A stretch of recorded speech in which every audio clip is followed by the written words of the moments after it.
भारत के इतिहास में महिलाओं के योगदान को अक्सर दरकिनार किया गया है या फिर उन्हें इतिहास के पन्नों में वो जगह दी ही नहीं गई जिसकी वो योग्य थी। शायद यही वजह है कि आजादी के 75 सालों के बाद भी हम गिनी चुनी महिला वीरांगनाओं की कथा से ही परिचित हैं। आजादी की लड़ाई में महिलाओं के योगदान को तो भुलाया ही गया, खासकर दलित आदिवासी महिलाएं भी अपनी सर्वस्व अर्पण करने के बाद भी पुरुषवादी मानसिकता के नीचे दबी रह गईं। आज की वीडियो में हम बात करेंगे ब्रिटिश सरकार के खिलाफ जंग छेड़ने वाली पहली भारतीय महिला के बारे में। नमस्कार, मैं हूं आपके साथ रीटा और आप देख रहे हैं भीमसेना। आज की वीडियो में बात होगी तमिलनाडु के शिवगंगा की रानी वेलु नचियार की अंगरक्षक और उनकी सेनापति कुइली की, जिन्होंने जीते जी अंग्रेजों को चैन की सांस नहीं लेने दी। कुइली तमिलनाडु की एक अनुसूचित जाति अरुंधतियार से ताल्लुक रखती थी। उनका परिवार भी अपने साहस के लिए पूरे गांव में मशहूर था। ऐसे में कुइली के भीतर भी साहस कूट कूट कर भरा था। कुइली की माता की मृत्यु के बाद उनका परिवार शिवगंगा की राजधानी में आकर बस गया, जहां वेलु नचियार का शासन था। कुइली के पिता पेरियमुदन वहां मोची का काम कर अपना गुजारा करने लगे। छोटी सी कुइली को उसकी माँ की वीरता की कहानियां सुनाकर उन्होंने बड़ा करना शुरू कर दिया। पेरियमुदन जल्द ही शाही मोची बन गए और रानी के लिए जूते बनाने लगे, जिसकी वजह से उन्हें और कुइली को रोज महल में आने जाने की इजाजत मिल गई थी। इस तरह रानी वेलु नचियार कुइली से रोज मिलने लगी और दोनों में अच्छी खासी दोस्ती भी हो गई। कुइली कैसी बनी वेलु नचियार की अंगरक्षक, ये भी जानना जरूरी है। कुइली ने बहुत जल्द ही कई तरह के हथियार चलाना सीख लिया और युद्ध कलाओं में भी पारंगत हो गई। अब तो रानी की सबसे करीबी इंसान वो बन चुकी थी। इसी तरह कई बार कुइली ने रानी की जान भी बचाई। एक रात की बात है, जब रानी सो रही थी तब एक हत्यारा उनके शयन कक्ष में घुस आया और उन्हें मारने की कोशिश की। कुइली भी वहीं सो रही थी। उस रात कुइली ने अपनी जान पर खेलकर रानी की जान बचाने में सफल हो गई थी। ऐसा करते हुए वो खुद बुरी तरह से घायल हुई। खटपट की आवाज जैसे ही रानी ने सुनी, उनकी नींद अचानक से खुल गई तो उन्होंने कुइली को घायल पाया। उन्होंने अपनी साड़ी फाड़ कर कुइली की मरहम पट्टी की।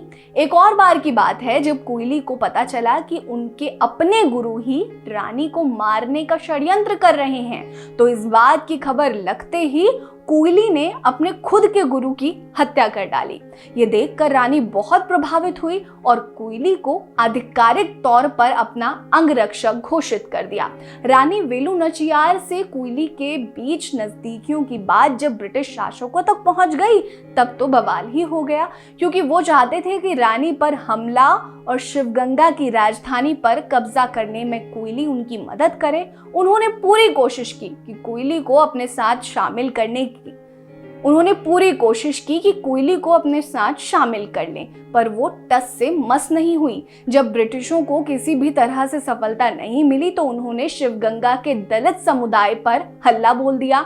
निहत्थे दलितों को दिन दहाड़े बेरहमी से काटा जाने लगा ताकि अपने समुदाय के लोगों की हत्या देखकर कुइली अंग्रेजों के साथ मिल जाए और रानी के खिलाफ षड्यंत्र रचना शुरू कर दे। जब रानी को ये बात पता चली, उन्होंने तुरंत ही कुइली को अपनी सेना के महिला पलटन का सेनापति बना दिया ताकि वो अपने लोगों की रक्षा के लिए ब्रिटिश ताकतों के खिलाफ लड़ सके। ऐसे में कुइली इतिहास की पहली दलित महिला बनी जिन्होंने सेना का नेतृत्व किया हो।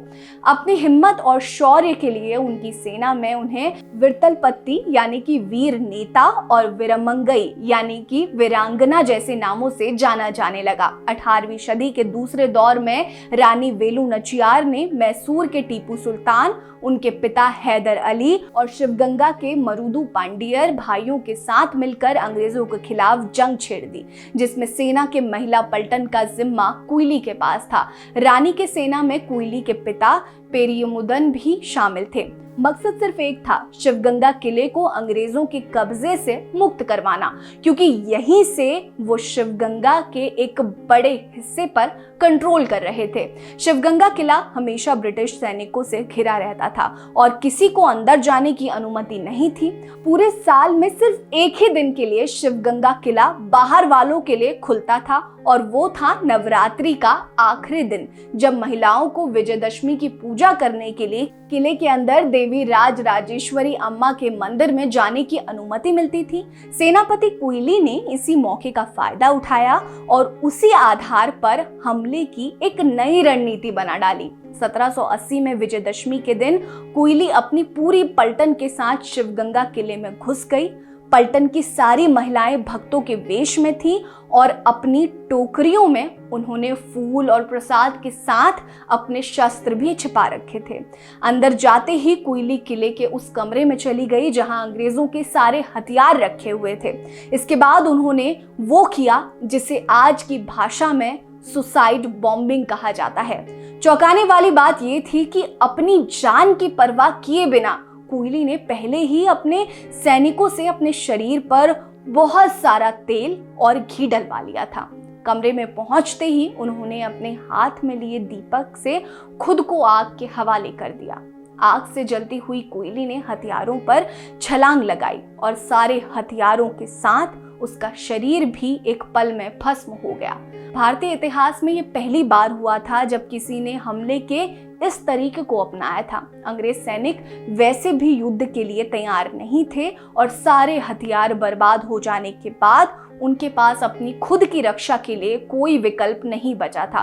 रानी वेलु नाचियार की सेना ने उन्हें आसानी से हरा दिया और शिवगंगा किले पर जीत हासिल कर ली। इसके बाद ही अपने असाधारण साहस और बलिदान के लिए कुइली भारत के इतिहास में स्वर्णिम अक्षरों से दर्ज हो गई, लेकिन बहुत लंबे समय तक उन्हें वो सम्मान नहीं मिला जिसकी वो अधिकारी थी। साल 2013 में तमिलनाडु की सरकार ने उनकी स्मृति को समर्पित एक स्मारक बनाया था। दुर्भाग्य से तमिलनाडु के बाहर बहुत कम लोग हैं जो कुइली के बारे में जानते हैं।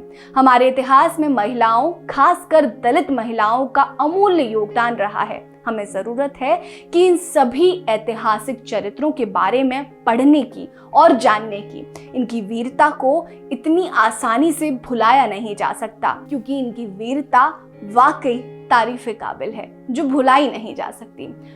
आपको हमारी ये कहानी कैसी लगी हमें कमेंट सेक्शन में कमेंट करके जरूर बताइएगा। बने रहिए हमारे साथ। नमस्कार।